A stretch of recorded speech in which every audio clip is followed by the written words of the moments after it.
बिस्मिल्लाहिर्रहमानिर्रहीम। अस्सलाम वालेकुम माय व्यूवर्स। उम्मीद है कि आप सब खैरियत से होंगे। अल्लाह ताला बरकत दे आपके खानों में और आपके दस्तरखान को हमेशा हरा भरा रखे।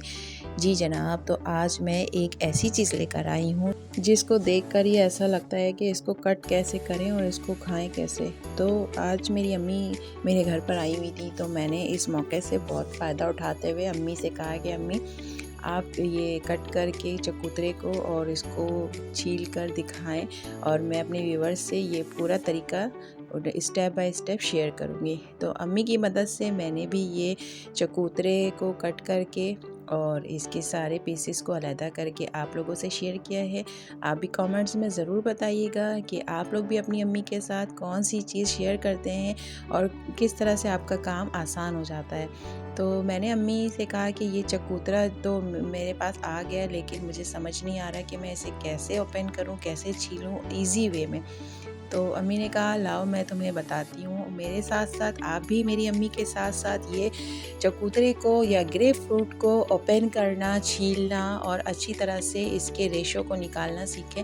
इसके लिए सबसे पहले हार्ड जो स्किन मौजूद होती है चकोतरे के पूरे ऊपर एक हार्ड कवरिंग होती है, उसके ऊपर कट लगा दिया है और कट लगाने के बाद उसको हाथ की मदद से रिमूव कर दिया है हार्ड स्किन को।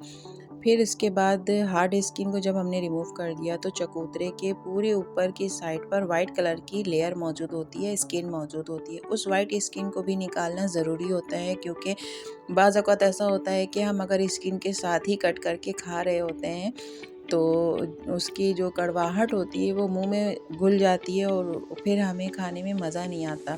तो आज जो तरीका मैं अपनी अम्मी के साथ आपके साथ शेयर कर रही हूँ उसमें आपको कोई भी कड़वाहट नहीं मिलेगी।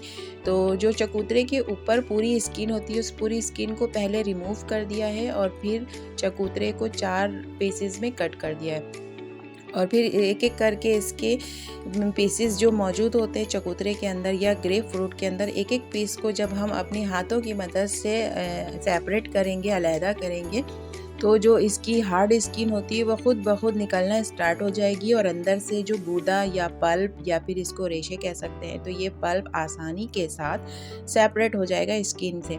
ये सारी स्किन हमने रिमूव करनी है, क्योंकि अगर स्किन के साथ आप खाएंगे तो फिर मेरी तरह आप भी नहीं खा सकेंगे, क्योंकि मुझे भी इसकी स्किन बिल्कुल पसंद नहीं है।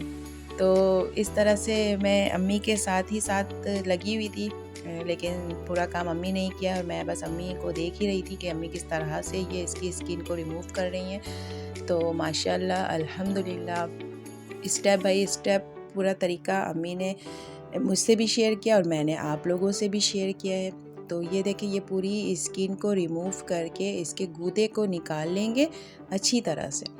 जब आप इसकी स्किन को रिमूव करेंगे तो खुद ब खुद आपके समझ में आ जाएगा कि गूदा किस तरह से सेपरेट होगा। ये जब गूदा या पल्प इसका सेपरेट होगा तो इसके साथ साथ इसमें सीड भी मौजूद होंगे। तो आप इस सारे सीड्स को भी अलहदा कर लीजिएगा, क्योंकि सीड्स के साथ खाने में मज़ा नहीं आएगा आपको, बच्चे भी नहीं खा पाएंगे, बच्चे भी नखरे करेंगे। तो फिर आप सीड्स और इसके इन सारी चीज़ों को ग्रेप फ्रूट से अलग करके इसके पल्प को ही एक बाउल के अंदर इकट्ठा करना स्टार्ट कर दें। तो एक चकोतरे से काफ़ी ज़्यादा पल्प निकल जाता है, 2 बंदे तो इसे आराम से खा सकते हैं। सेहत के लिए भी बहुत ज़्यादा मुफीद है, एंटीऑक्सीडेंट के तौर पर यूज़ होता है, हाई ब्लड प्रेशर को कंट्रोल करता है, शुगर के पेशेंट के लिए भी अच्छा है और आम बंदे भी इसे आसानी से खा सकते हैं। जब इसका सारा पल्प निकल जाए तो इसमें अम्मी जान ने काली मिर्च ऐड की है और सॉल्ट ऐड किया और शुगर ऐड किया है। शुगर आपके अपने ऊपर है, आप शुगर को स्किप करना चाहें तो स्किप कर दें। और इन सारी चीज़ों के साथ मिक्स करके आप इसे एक अच्छी सी प्लेट में निकाल लें। आप चाहें तो सॉल्ट की जगह ब्लैक सॉल्ट भी यूज़ कर सकते हैं, उससे भी इस चकोतरे या ग्रेप फ्रूट का टेस्ट बहुत अच्छा आता है और खाने में ये बहुत मज़ा आता है। आप आराम से टीवी देखें या मोबाइल चलाएं और स्पून की मदद से इसे खाएं। थोड़ी सी मेहनत आप स्टार्ट में कर लें, फिर आप आराम से इसे बैठ के खाएं। अगर वीडियो पसंद आई हो तो लाइक करें, शेयर करें, सब्सक्राइब करें। Thank you.